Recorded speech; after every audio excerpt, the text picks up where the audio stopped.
Hai guys, kali ini gue akan ngebahas film horor Thailand yang berjudul Ghost Lab.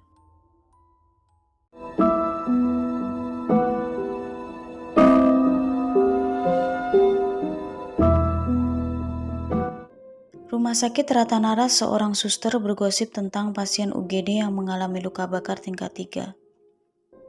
Yang katanya dia sengaja membakar rumahnya karena kesal selalu direndahkan oleh istrinya.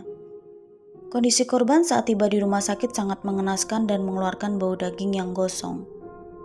Belum lagi ia tertimpa sesuatu sampai kepalanya terbelah. Terdengar suara erangan sebelum akhirnya dia meninggal dunia. Dr. Pla sendiri tampaknya suka dengan hal-hal berbau supranatural. Padahal dia adalah seorang dokter bedah. Ibu dari Dr. Wee sendiri sedang dirawat di rumah sakit tersebut, yang sudah berlangsung selama 7-8 tahun dalam keadaan koma. Dr. Wee sendiri adalah sosok yang berbakti yang dimana selalu mendatangi ibunya, dan gaji yang selama ini dia terima habis untuk bayar tagihan rumah sakit. Suatu malam Pla dan Wee membahas tentang hantu. Pla percaya bahwa hantu itu eksis dan sedangkan Wee tidak. Dari yang ngomongin hantu beralih ke perempuan, tapi Wee tampaknya tidak tertarik dan berkata dia tidak ada waktu untuk urusan yang begituan. Pla tiba-tiba terdiam dan bahkan menumpahkan kopinya. Tak jauh dari sana terlihat sesosok makhluk. Pla mencoba berjalan mendekati makhluk itu, sedangkan Wee merekam dengan kamera ponselnya. Ada yang aneh di mana ponselnya tidak merekam apapun, sedangkan makhluk itu terlihat sangat jelas dengan mata telanjang.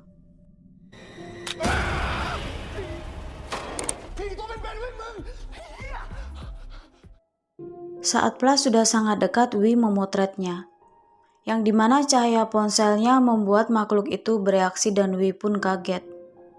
Setelah itu sosok tersebut menghilang.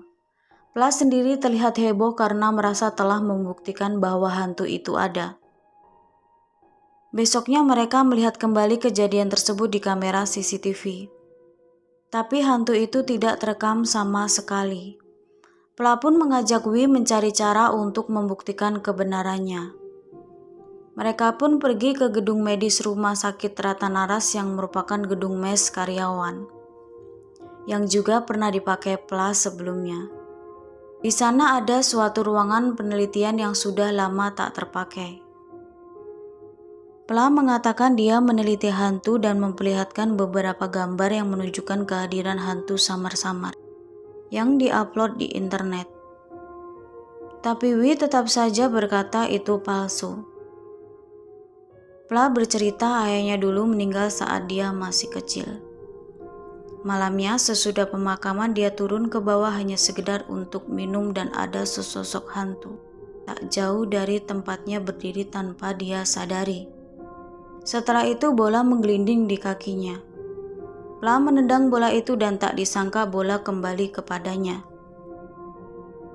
Setelah itu arwah ayahnya tiba-tiba sudah tepat berdiri di hadapannya. Itulah kenapa Pla sangat yakin adanya hantu dan penasaran sampai sekarang. Dia punya obsesi untuk membuktikan itu ada dan Wee pun berkata akan bergabung dengan Pla untuk melakukan penelitian yang disebut dengan misi cahaya putih. Penelitian yang sudah memakan waktu sampai dengan 4-5 tahun sebelumnya itu hanya seputar bertanya-tanya di lapangan kepada beberapa orang yang mengaku pernah melihat hantu. Tidur bersama mayat sampai mendatangi semua tempat-tempat angker di berbagai negara. Tapi sampai sekarang pun hantu tidak pernah menampakkan diri. Teorinya jika kamera tidak bisa menangkap hantu, maka satu-satunya cara yaitu membuat orang melihatnya sendiri. Pertanyaannya sekarang bagaimana cara membuat hantu menampakkan diri?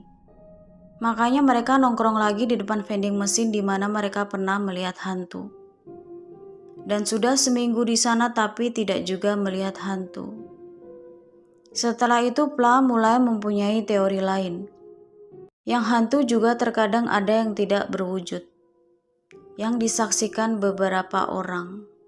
Ditunjang dengan video-video rekaman yang memperlihatkan kursi roda yang bergerak sendiri, lift yang buka tutup sendiri sampai barang-barang yang bergerak sendiri. Malamnya mereka kembali ke gedung rumah sakit yang tidak berpenghuni itu, dengan beberapa alat yang diperlukan untuk menangkap keberadaan hantu. Di sebuah tempat ada sebuah kursi roda yang menganggur yang terletak tak jauh dari mereka berdiri.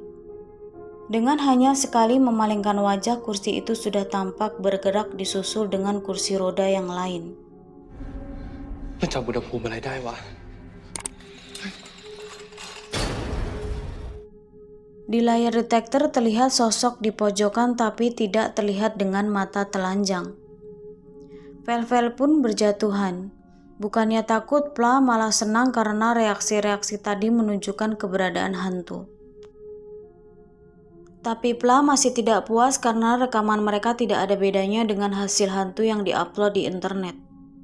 Karena terlalu fokus dengan urusan perhantuan, dia jadi tidak konsentrasi dengan pekerjaannya dan melakukan kesalahan fatal terhadap pasien. Karena itu dia pun ditegur keras oleh atasannya. Udah gitu pacarnya Mei berkata di bulan Desember nanti dia akan dipindahkan ke kota lain untuk mengawasi proyek kondominium. Perempuan tampaknya bukan segalanya, yang pasti penelitian terus dilakukan. Pla menemui Wi, katanya memiliki ide baru. Teori dijabarkan dan misi pun mulai kembali dengan mendekati seorang pasien muda yang menderita sakit kanker stadium akhir. Gadis itu juga tidak pernah menjalin hubungan spesial dengan laki-laki. Tujuannya yaitu mereka berharap di saat dia jatuh cinta sekarang dan akhirnya meninggal, kemungkinan arwahnya akan menampakkan diri di hadapan orang yang dia cintai.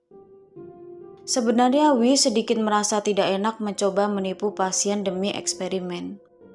Sedangkan Pla yang lebih rasional menganggap mereka saling menguntungkan, di mana pasien yang meninggal setidaknya pernah merasakan cinta. Tak berapa lama Wi mendapatkan telepon dan langsung buru-buru pergi, yang ternyata ibunya dalam keadaan sekarat. Sekarang Wi diharuskan untuk mengambil keputusan. Singkat ceritanya, Wi merelakan ibunya pergi. Malamnya Pla menemani Wi masih berkabung di kamar ibunya. Wi yang sudah tertidur terbangun oleh hembusan angin dan melihat penampakan sosok ibunya berdiri di dekat gorden. Saat itu arwah ibunya menangis dan tampak mengatakan sesuatu, tapi tidak terdengar mengatakan apa-apa. Arwah ibunya langsung menghilang saat Wi ingin memeluknya. Karena itu Wi menduga-duga apa yang ingin ibunya sampaikan. Suatu malam Wi menyadari bahwa apa yang diputuskan itu tidak dipengaruhi oleh hal lainnya. Besoknya dia menemui Pla dan berkata dia ingin menyeberang ke alam baka dan kembali lagi untuk melanjutkan eksperimen. Pla sudah pasti tidak setuju karena ini sudah terlalu jauh dan berbahaya. Tapi Wi tetap kekeh dan alasannya yang kuat, dia ingin bertemu dengan ibunya untuk mengetahui apa yang ingin ibunya sampaikan waktu itu. Jadinya pertama yang dilakukan Wi adalah dia menuliskan surat pernyataan mengakhiri hidup. Setelah itu, Pla yang akan berpura-pura menemukan Wi dan tim forensik akan mengatakan bahwa dia pure bunuh diri. Sebelum hal konyol itu dilakukan, mereka berjanji harus saling berusaha untuk melakukan kontak satu sama yang lainnya sampai Wi kembali. Saat-saat Wi ingin menjalankan misinya, dia teringat kembali kenangan-kenangan lamanya dan tiba-tiba tersadar. Di mana ibunya berkata, "Apa yang kalian lakukan, Nak?" Pla yang mendengar tangisan Wi menghampirinya dan justru dia yang akan melakukan eksperimen gila itu dengan mengakhiri hidupnya. Cerita lalu berlanjut dengan Wi yang diundang untuk menyajikan hasil penelitian mereka yang berjudul Penelitian Alam Baka. Di panggung Wi memperkenalkan diri dan Pla yang katanya sedang berdiri bersamanya, di mana yang lainnya tidak bisa melihat sosok Pla. Penelitian itu sukses dan merubah pandangan dunia, tapi seseorang harus dikorbankan. Mei menuduhnya telah tega mengorbankan temannya sendiri untuk eksperimen dan mengatakan Wei bukanlah seorang peneliti atau ilmuwan melainkan seorang pembunuh. Mei pun mengakhiri hidup di depannya, yang ternyata semuanya hanyalah mimpi. Sampai hari ini pun belum ada kontak dari Pla. Media ramai menyebarkan berita tentang seorang dokter muda yang mengakhiri hidup dan belum diketahui motifnya. Sekarang yang ada hanyalah penyesalan. Pla sendiri mendonasikan tubuhnya di rumah sakit dengan tujuan pendidikan untuk membantu orang lain. Ibunya begitu sedih mengetahui dia mengakhiri hidup, di mana itu dipercaya adalah dosa besar. Mei sendiri masih menanyakan Wei kira-kira apa yang membuat Pla berbuat seperti itu. Dan Wei pun mengaku tidak tahu. Karena merasa kesedihan dan perasaan tertekan, Wei pun ingin mengakhiri hidup. Tapi adegan itu terlihat seperti sesuatu menahannya. Wei pun tertawa dan berpikir itu adalah Pla. Dia segera kembali ke lab dan menanyakan Pla kenapa tidak menampakkan diri. Di saat Wei ingin mencatat pertemuan pertamanya, pajangan di depannya bergerak sendiri, yang menurut asumsi Wei adalah bentuk komunikasi. Tapi dia tidak puas hanya jika bisa seperti itu. Sejauh ini teori Wei adalah Pla bisa mengarahkan kekuatannya di saat nyawanya Wei terancam. Karena itu dia mulai lagi dengan ide gilanya, yang mencoba melukai dirinya sendiri. Dengan seketika alat pemotong itu dihempaskan. Di layar laptop tertulis kata "Hai", yang artinya Pla sudah kembali. Sekarang misi kedua, bagaimana cara dia bisa menampakkan diri. Dari apa yang ditulis Pla di laptop, walaupun sudah mati, dia masih tidak tahu apa itu hantu. Karena ia tidak bisa melihat apa-apa. Tapi di saat Wei dalam bahaya, Pla tiba-tiba bisa melihat dan mencegahnya. Seakan mereka terkonek satu sama lainnya. Wei mulai mengungkap teori sesosok hantu yang digabungkan dengan ilmu pengetahuan. Itu teori yang aneh dan Pla menyinggung tentang pantai. Setelah itu Wei singgah ke rumah Pla dan melihat foto Pla yang di pantai bersama kedua orang tuanya. Wei mengatakan kepada ibunya bahwa dia bertemu Pla di mimpi dan Pla memberikan pesan bahwa ia masih ada dan belum bereinkarnasi. Bulu kudu Wei tiba-tiba berdiri dan ibunya juga berkata ia juga merinding. Lampu berkedip dan Wei senang menyaksikan itu. Tapi dia malah diusir adiknya Pla. Omongan Wei menyebabkan ibunya sedih. Sewaktu Wei akan beranjak, ponselnya jatuh di kursi dan di sana tertuliskan kata "Kai Kai", yang artinya adalah ceker. Wei berkata dia baru ingat Pla berkata Kai Kai di dalam mimpinya. Karena itulah Wei diajak makan malam bersama dengan ibunya. Ibu bercerita Pla paling suka makan ayam ceker buatannya. Semua itu kembali mengingatkan tentang Pla. Sekarang ibunya tahu apa yang Pla ingin katakan kepadanya. Pla hanya ingin berterima kasih kepada ibunya yang hebat yang sudah membesarkan seorang dokter sendirian. Sekarang Pla menyuruh Wei pergi ke pantai. Sebelum semuanya jelas pantai yang mana, Pla berkata waktunya dia pergi. Setelah itu Wei tidak lagi berinteraksi dengan Pla. Sudah 3 hari lamanya. Ini semua tentu melahirkan beberapa pertanyaan dan spekulasi. Bagaimana caranya Wei ingin Pla kembali? Dia melakukan ancaman yang sama. Tapi kali ini naas jarinya benar-benar terpotong dan Pla tidak muncul. Beruntung jari itu masih bisa disambung kembali. Sewaktu berjalan keluar, Wei bertemu dengan Mei, yang menanyakan apakah ia melihat laptopnya yang berwarna merah. Jawabannya sudah pasti tidak. Sebelum Mei pergi, Wei mengatakan, apa yang terjadi itu adalah pilihan Pla. Terlalu mencari tahu hanya akan menyakiti dirinya sendiri. Lalu Mei menjawab, jadi Apakah kamu tahu jika ingin tahu tapi tidak mencari tahu, lalu berjalan pergi. Sekembalinya Wi ke ruangan, laptop merahnya sudah hilang. Wi pun segera ke rumah Mei dengan membuat berbagai macam alasan yang terdengar masuk akal. Akhirnya Mei memperbolehkan dia masuk dan Wi melanjutkan aktingnya, yang mencoba memasukkan kata sandi untuk membuka laptop Pla, yang tentu saja tidak pernah berhasil. Wi berkata akan membawa laptop itu ke temannya seorang IT. Lama-lama Mei merasa dia mungkin adalah pacar yang buruk, bahkan tidak pernah mengetahui apa yang difikirkan Pla selama ini.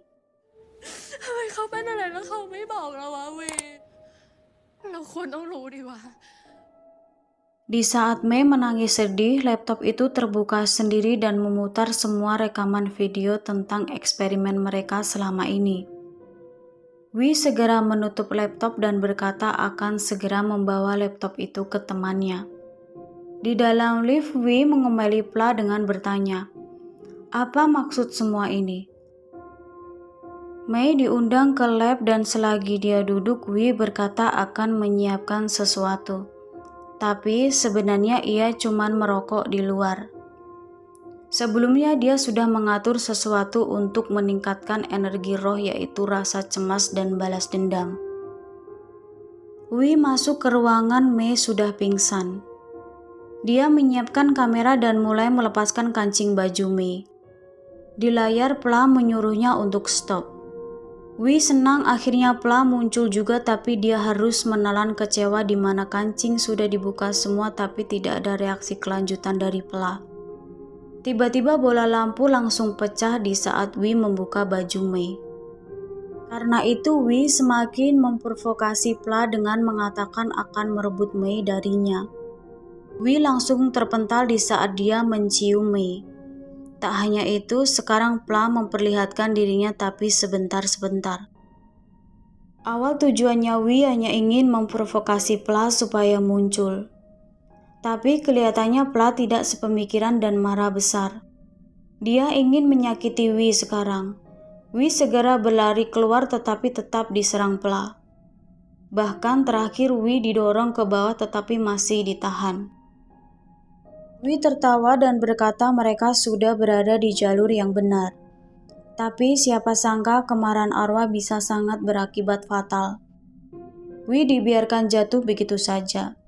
Saat itu Wi masih selamat dan terus merekam dan berkata menggunakan pacarnya sebagai umpan ternyata berhasil. Ternyata belum selesai sampai di sana. Pla masih menariknya ke sana kemari, tapi mulut Wi pun tidak bisa dikondisikan.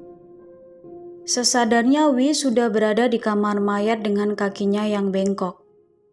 Lebih mengerikan lagi, mayat yang tidur di sebelahnya bangun dengan posisi duduk dan membuka sendiri bungkusannya. Sesuatu seperti masuk ke dalam badan mayat lalu berdiri. Ternyata itu adalah mayat Pla, dan Wi merasa takjub melihat Pla yang berhasil kembali ke badannya sendiri. Sewaktu Wi ingin merekam keberhasilan eksperimen mereka, ponsel segera dihempaskan oleh Pla. Tidak hanya ponsel tapi Wi pun dihempaskan dengan gampangnya. Botol-botol cairan yang berserakan dilemparkan ke arah Pla, malah mengenai saklar listrik. Percikan api ditambah cairan kimia membuat api menjalar. Pla sangat marah pada Wi, yang akhirnya dia dihabisi juga oleh teman baiknya sendiri. Di alam lain Pla menemui Wi dan bertanya, "Kenapa menjadi seperti ini?"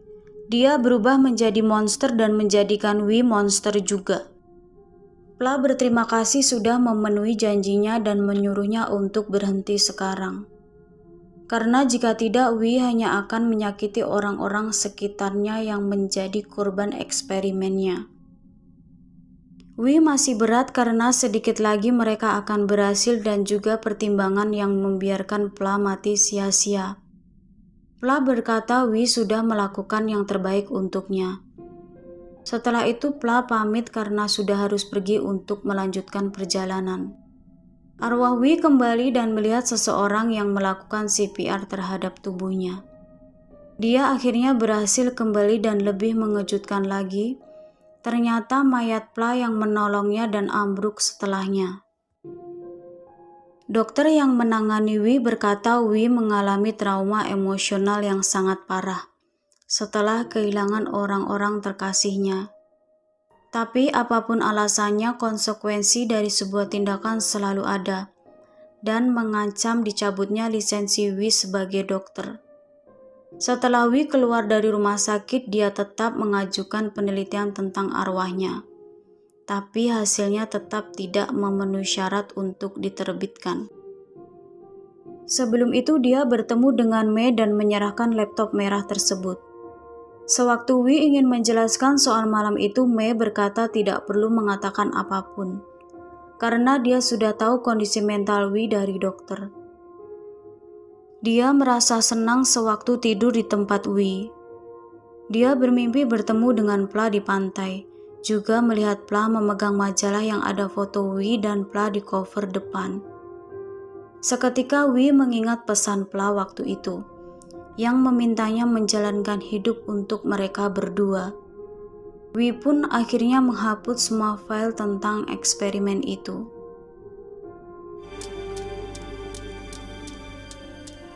Tạm การทดลองต่อไปเรื่อยๆจนกว่าจะถึง